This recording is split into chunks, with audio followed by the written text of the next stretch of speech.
Okay, welcome to another Java with Jim. Thanks for joining us today. Really appreciate you taking the time. We have a special guest today. Some of you have met her before, but she is an expert in all things HR.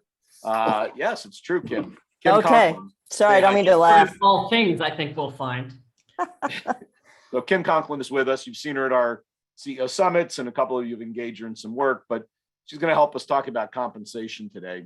Most people, all they want is what's called felt fair compensation. In other words, I feel when I'm walking around that I am fairly compensated. And what does that mean? It means when I look internally, other people that do more or less the job I do are paid more or less what I'm paid. Hopefully less, but okay. And when I look outside, people that do more or less what I do make more or less what I make.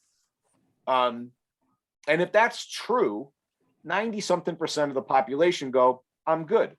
I'm paid fairly for what I do. I'm paid fairly for my effort, for my skills, experience, background, knowledge, whatever.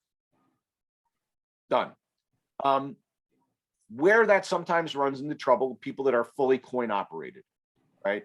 So they are all about maximizing their personal income, and they will pound you. It doesn't matter where they are relative to anybody else. They will just pound you on compensation, always. The other thing that people do is, everyone goes on salary.com and they just plug in a job title and just assume that, their title is matched to the exact same job. And then they wonder why it's 30 grand less. And the only thing I'd add to your comment on the. Well, no, and let's just go one level deeper on that, Kim, because that's super important what you brought up. When you're looking at compensation, you need to look at the actual responsibilities of the person and the actual responsibilities of whatever job you're comparing it to. But I also find, one, you solve for that in sales by having the right sales incentive in place, which is a whole comp thing. And then the others that truly it's all about the money, you just let them go, because it's always going to be about the money. And people that are always chasing the dollar are never going to stick with you. I think that point about incentivization is super important, though, Kim, because you've got to be really careful what you incentivize. I'm going to say particularly salespeople, but broadly as we get into this, into management teams. But, we've seen it where we incentivize revenue for salespeople. Yeah, without and margin. We give them pricing discretion at the same time. Mm-hmm. So this is like, there's research on this about real estate agents. The question is, the real estate agent, are they going to maximize the price of your house? And the answer is they don't give a damn. Why? They'll tell you that I'm fully aligned with you. Look, I make a percentage of whatever you make. The more you make, the more I make. But a sale is digital. And they'd rather take something, particularly if the something comes easy, than the slightly larger number if I got to really bust my butt to go get that number. How would you comp in a highly transactional short-term sale model versus a long-term, take 6, 12, 24 months to get a sale? How do I comp those two different sales forces? How do you think about that? Yeah, I mean, generically speaking, the longer the sales cycle, the higher the base. So let's just say if it's a year to 2 years, you do one or two things. It's like a 80-20, 80% base, 20% incentive. And the thing that most people screw up is you have to look at what's the total comp target and then back into base versus incentive. And there's market data on that that you can get. Like I had a G Plastics job that the automotive deals back in the day where it could take 3 years. And in that kind of scenario, anything over, you kind of bump the edge when you get to a 2-year cycle. We literally would just do a very high base, a 6-figure base, and then we called it a mega deal bonus because it took 3 years. On the transactional side, it depends a little bit on the industry, but it's like a 60-40, 70-30 base versus incentive. And again, you say, okay, just to keep it simple, if the target total is 100, you give them either 60 in a base. And then the part that is the most critical, that 40 incentive has to be tied to the revenue target or the margin target. So you earn the 40 incentive as you hit your budget. And then it's the hockey stick incentive, more incentive if you go over budget. So to me, the incentive, it has to be in this order. You first need to have that compensation framework or job banding framework that puts jobs of like scope and complexity into the same band. That gets away from all that title stuff on And hey, VP, Kim, director, narrow band or wide band? broadband, wideband. So for a whole company, we might have 5 or 6 pay bands, and Correct. that's it. Correct. And I've done this about 15 times for huge companies and small companies. The bands are always roughly the same. Now, and then, so then you have a broad salary range for the band. You still have detailed market data for job families within that band. But what's the same is that bonus target by band. So if I'm an electrical engineer band 3, I'm going to get more money than the accountant band 3, because that's the way the world works. But our bonus target is going to be the same.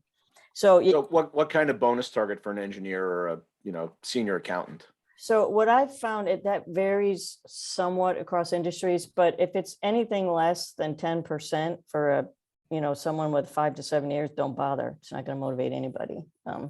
It's funny you picked that number, because I walk around saying you need 8% of base comp minimum to change behavior. Yeah, totally. It's 10%. Yeah, not anything under 10. You round it up. It's the same Yeah. number, right? And then some companies and industries do include the hourly, and I would do like 7.5%.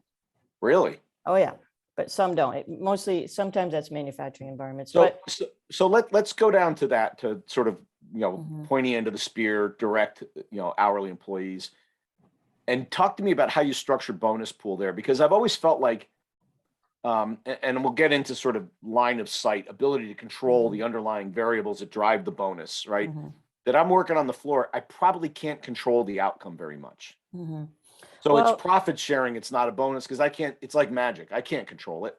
No, well, so what I've done, and I've done this with companies as small as 200 hourly people I had one where it was like 5,000 drivers.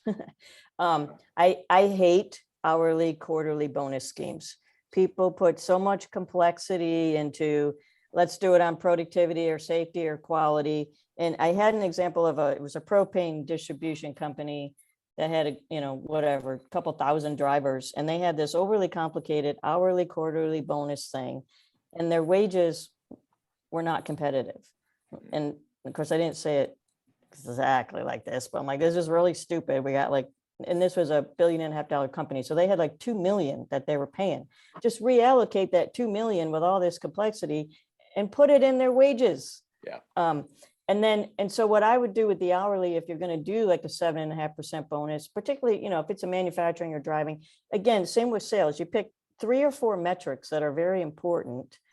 And I go back to give them all a performance review. That's the piece that people don't like to do. They don't like to take the time to do a performance review for an hourly person, which cracks me up, because they'll have reams of people doing massive Excel spreadsheets to collect data to pay the quarterly. It'd be a lot simpler to just say, at the end of the year, you're going to be measured on these 4 things. So when we think about the distribution, right, there's you want to be at 50% of market, sort of average. Do you want to be above? Do you want to be below? Do you want to be at 90? You want to overpay 90%? How do you think about A, data sources, and B, where in that distribution should people land? How should they think about that? So data sources, again, global versus US. Let's assume mostly US, because these are all mostly US companies. So, and they've all bought each other. So, Aon, Radford, Mercer, Towers Watson, those are really good. And they're good for both hourly and salaried, but with hourly. So do that slower. Towers Perrin.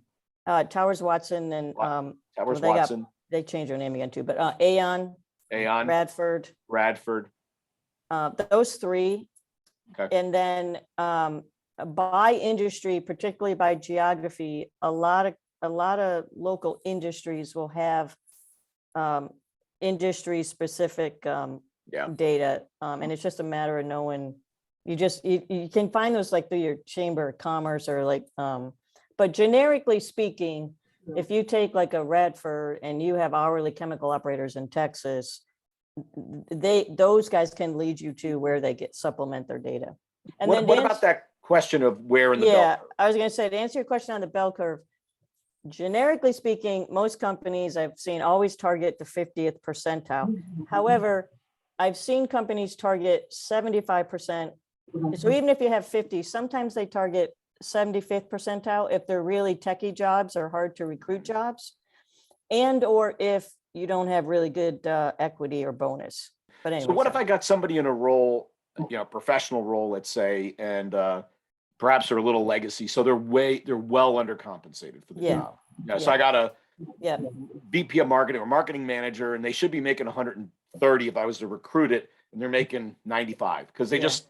we haven't kept them up. What do you do in that scenario? Do I So- say, goody, I saved 30 grand a year, or is there another no, strategy? you got to do, I call it equity adjustment or salary adjustment. So we did that one year in BP. Our poor manufacturing guys got paid a lot less than the chemical gurus. And so we literally, just for the manufacturing jobs for that year, we had an 8% equity adjustment budget in addition to the annual 3% merit.